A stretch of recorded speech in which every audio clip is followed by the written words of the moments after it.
జూబ్లీహిల్స్ బైపోల్లో నిరుద్యోగులు వినూత్న రీతిలో తమ నిరాశ ప్రచారం నిర్వహిస్తున్నారు. 2 లక్షల ఉద్యోగాలు ఇస్తామని చెప్పి కాంగ్రెస్ తమను మోసం చేసిందని నిరుద్యోగి యువతి అస్మా అన్నారు. గంగిరెద్దును తీసుకొచ్చి ప్రచారం చేశారు. దేవతగా పూజించే గంగిరెద్దుకైనా ఓటేయండి కానీ కాంగ్రెస్ కు మాత్రం వద్దని కోరారు. గోమాత సాక్షిగా కాంగ్రెస్ కు వ్యతిరేకంగా ఎవరికైనా ఓటేయండి అని కోరారు. ప్రస్తుతం ఈ వీడియో సోషల్ మీడియాలో వైరల్ గా మారింది. జూబ్లీహిల్స్ ప్రజలారా, దయచేసి మీకు వేడుకునేది ఒక్కటే, అసలు ఈ గంగెద్దుకన్నా ఓటేయాలి కానీ కాంగ్రెస్ పార్టీకి ఓటేయద్దు.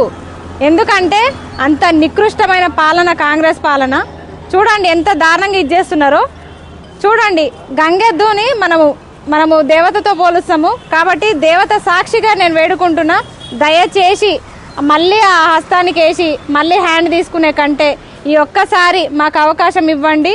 టార్చ్ లైట్కి ఓటేస్తే మాత్రం ఖచ్చితంగా మీ జీవితాల్లో వెలుగు వస్తుంది.